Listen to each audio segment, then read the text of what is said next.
So, what about this emotional stuff?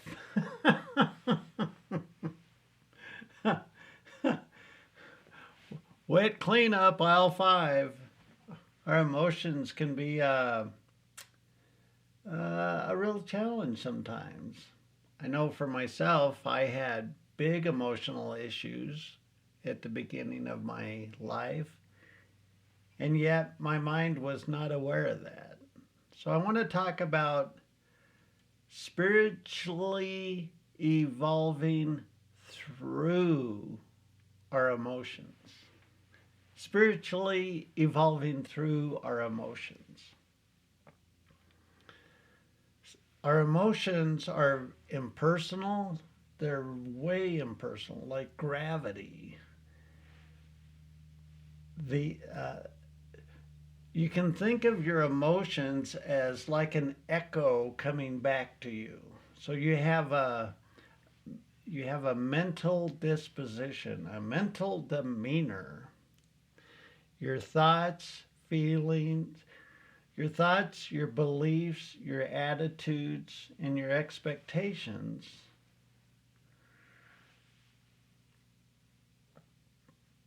create the emotional reflection. Your thoughts, your beliefs, your attitudes, and your expectations, these mental constructs, are what literally decides the emotions you feel. So as you change your mind, those mental constructs, the echo changes. The emotions you feel changes.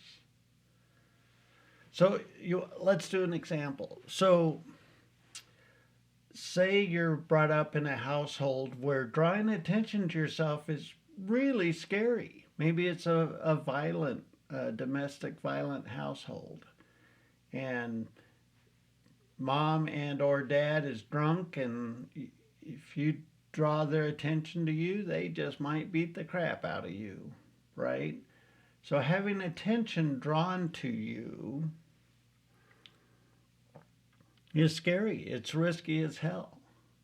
So as a child, this is really important. When you were born into that dynamic as a newborn kid, you didn't have an emotional disposition. You did. You didn't have an ego.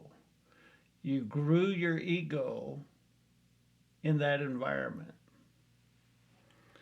And so it was a really hostile place to have attention drawn to you.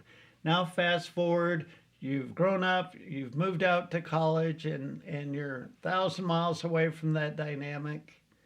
And holy crap, there's a talent contest, and your roommate says, oh, you should totally enter that. You should totally enter this talent contest. And you cringe. Oh, hell no. Because this is drawing attention to yourself. This is drawing attention to yourself. And what was the consequence of drawing attention to yourself as a child? So the reaction comes up, oh, I don't want to do that. And your roommate insists you're so talented. And then you get angry because you're getting pushed up against your emotional history, so to speak, your emotional demeanor. No, no, I don't want to do it, right? Okay, let's back up and look at the same dynamic, but only in this household. Maybe it's a musical household, and the family would do improv music all the time, and you're encouraged to take the lead and play a tune to your, and it didn't matter if you messed up or not, you would all laugh, and it was all for fun. And you could take the limelight and play your musical instrument and laugh, and it was completely safe. Fast forward, same exact situation. You're now in college, you're now, here's a talent contest, and and your roommate says, you should totally enter that. Now, look at the environment. There's a talent contest, right? And these two different personas come into that as an experience, right? And their mental disposition, if I do that, this will be the consequence. If I do that, this will be the outcome. I don't want that, I do want that. So the emotion that comes back to us is a reflection of us. Now take that first one and now let's heal. And that's an easy sentence. But it might take a little bit of effort. But say you go in and you heal and you process domestic violence as a child and et cetera, et cetera. This is what I'm getting at. You're spiritually evolving yourself. You heal those mental constructs of consequence. You heal the mental constructs of, I can't do that. You evolve your spiritual consciousness. And now here comes the opportunity again. You should totally enter the talent contest. Oh, you know what the hell? Maybe I will. And there might be some lingering, oh, I'm not sure about this.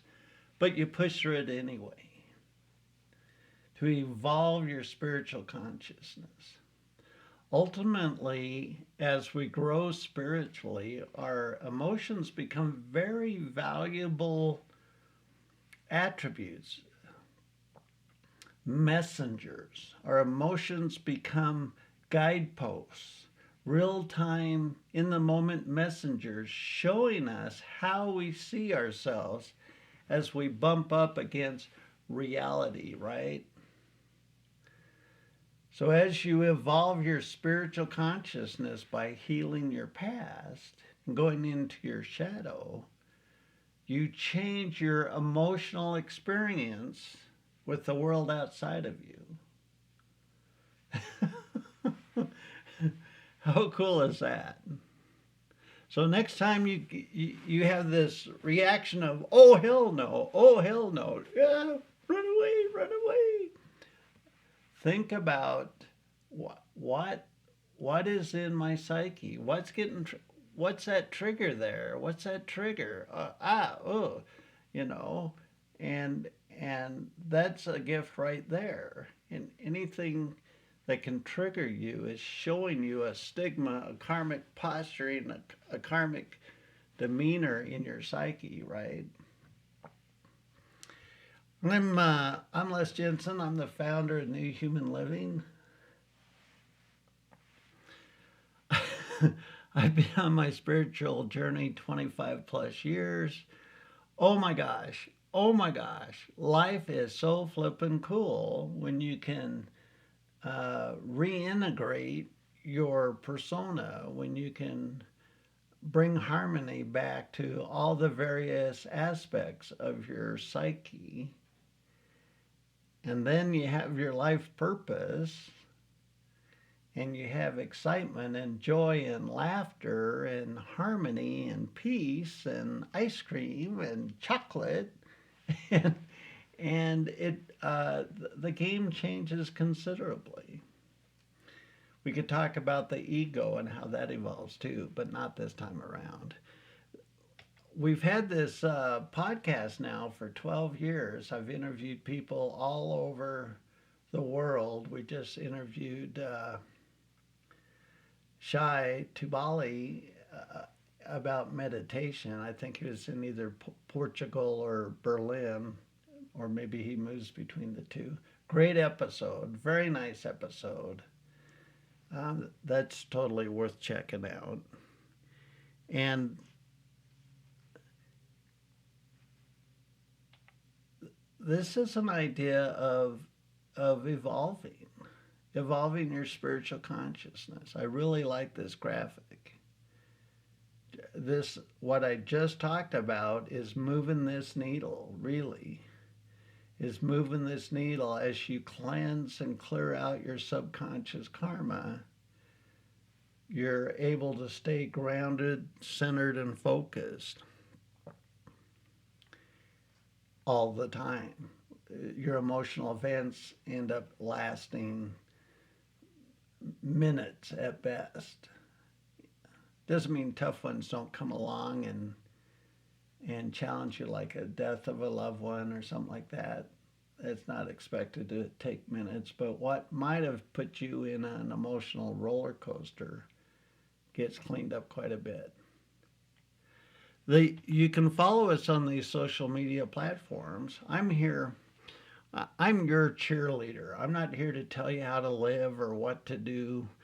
I like to talk about the mechanics of living, and then you decide how you interact with those mechanics. The mechanics of consciousness, so to speak. I like that. Thanks for spending this time with me. Until next time, always a pleasure.